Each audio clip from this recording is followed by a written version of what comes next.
Video game তৈরির দেশব্যাপী প্রতিযোগিতা আয়োজনের আড়ালে আদতে শিশু কিশোরদের দিয়ে ইউক্রেন যুদ্ধে ব্যবহারের জন্য ড্রোন তৈরি করাচ্ছে রাশিয়া।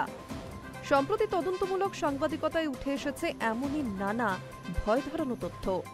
কখনো ভিডিও গেমের নকশাকে কাজে লাগানো হচ্ছে সামরিক প্রযুক্তিতে, কখনো প্রতিযোগিতার বিভিন্ন ধাপ থেকে বাছাই করে দেশের প্রতিভাবান সদ্য তরুণদের নিয়োগ করা হচ্ছে বিভিন্ন যুদ্ধাস্ত্র প্রস্তুতকারী সংস্থায়, কখনো আবার অস্ত্র কারখানার সরাসরি কাজ করানো হচ্ছে শিশুদের। নিষিদ্ধ রুশ সংবাদ মাধ্যম দ্য ইনসাইডারের একটি প্রতিবেদনে দাবি করা হয়েছে, যুদ্ধাস্ত্র ও তার নকশা তৈরিতে কখনো সরাসরি কখনো পরোক্ষভাবে দেশের শিশু কিশোরদের জড়াচ্ছে রাশিয়া। এই ভয়ঙ্কর খেলা শুরু হয় আপাত দৃষ্টিতে নিরীহ ভিডিও গেম দিয়ে। গেমের বিভিন্ন ধাপে বুদ্ধিমত্তাকে কাজে লাগিয়ে নানা প্রতিকূলতা পেরোতে পারলে তবেই চূড়ান্ত পর্বে পৌঁছানো যায়। তারপর সবচেয়ে প্রতিভাবান কিশোরদের বেছে নেয় প্রতিরক্ষা সংস্থাগুলি।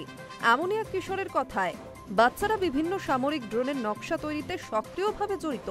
আমি নিজেই এমন বেশ কয়েকজনকে চিনি যারা বিভিন্ন বড় বড় সামরিক উদ্যোগের জন্য ইউএভি মানবহীন আকাশযানের নকশা তৈরির কাজ করেছে। দ্য ইনসাইডারের মতে, রাশিয়া ইউক্রেন যুদ্ধের আবহে দেশের ড্রোন এবং যুদ্ধাস্ত্রের উৎপাদন বাড়ানোর আহ্বান জানিয়েছেন রুশ প্রেসিডেন্ট ভ্লাদিমির পুতিন।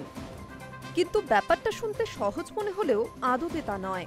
প্রতি মুহূর্তে বদলে যাচ্ছে দুই দেশের যুদ্ধ পরিস্থিতি, কারণ কোনো দেশই থেমে নেই। রোজ অনবরত নিত্য নতুন প্রযুক্তি আবিষ্কৃত হয়ে চলেছে, ফলে পাল্লা দিয়ে উন্নত থেকে উন্নততর হচ্ছে সামরিক অস্ত্রশস্ত্র। উভয় পক্ষই নতুন নতুন প্রযুক্তি উদ্ভাবন করছে, যাতে ড্রোনগুলি আরও দীর্ঘ সময় ধরে উঠতে পারে এবং বৈদ্যুতিন জ্যামিং সিস্টেম এড়াতে পারে। ফলে এই কাজ খানিকটা সহজ করার জন্যই এই কৌশল নিয়েছে রাশিয়া। দেশের তরুণ প্রজন্মের মধ্যে থেকে সবচেয়ে বুদ্ধিমান কয়েকজনকে বেছে নিতে চাইছে রুশ প্রতিরক্ষা সংস্থাগুলি। গল্পের শুরু 2022 সালে চালু হওয়া বেডলোগা নামে একটি ভিডিও গেম দিয়ে, যেখানে এক ঝাঁক মৌমাছির থেকে নিজেদেরকে রক্ষা করতে হতো বুদ্ধিমান ভালুকদের। কখনো কখনো মৌমাছিদের তাড়াতে ড্রোনও ব্যবহার করতে হতো। লক্ষ লক্ষ রুশ শিশু কিশোর অংশগ্রহণ করত এই খেলায়। এই গেমটিতে সফল হতে পারলে স্কুলের গণ্ডি পেরোনোর পরীক্ষায় অতিরিক্ত নম্বরও যুক্ত। গেম শেষে সবচেয়ে সফল খেলোয়াড়েরা অংশগ্রহণ করতে পারত আরও উন্নত এক প্রতিযোগিতায়, যার নাম বিগ চ্যালেঞ্জেস।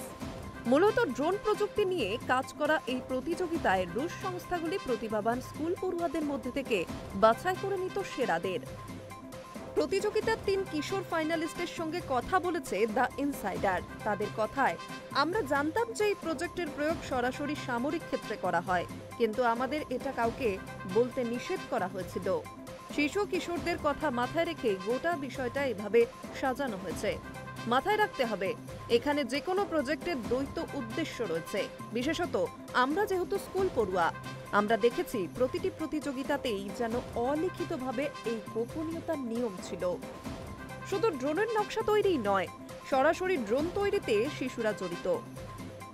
রুশ সেনাবাহিনী টেলিভিশন স্টেশন দ্বারা সম্প্রচারিত একটি তথ্যচিত্রে সম্প্রতি বিশ্বের অন্যতম বৃহৎ স্ট্রাইক ড্রোন প্রস্তুতকারক এক কারখানায় কিশোর কিশোরীদের ক্যামিকাজে ড্রোন তৈরিতে সহায়তা করতে দেখা গিয়েছে। যুদ্ধকালীন সময়ে অন্যতম লক্ষ্যবস্তু হয়ে উঠতে পারে এমন সামরিক স্থাপনায় শিশুদের নিয়োগ করা বেআইনি এবং বহু আন্তর্জাতিক নিয়মেরও পরিপন্থী। ফলে ওই ভিডিও প্রকাশ্যে আসতেই সাড়া পড়ে গিয়েছে বিশ্বে। যদিও রাশিয়ার রাষ্ট্র পরিচালিত সংবাদ মাধ্যম জানিয়েছে, আলাবুকায় অবস্থিত ওই কারখানাটিতে 14 এবং 15 বছর বয়সী পড়ুয়াদের ড্রোন তৈরির বিষয়ে হাতে কলমে পড়াশোনা করার জন্য কারখানায় আমন্ত্রণ করা হয়েছিল। Hi news network.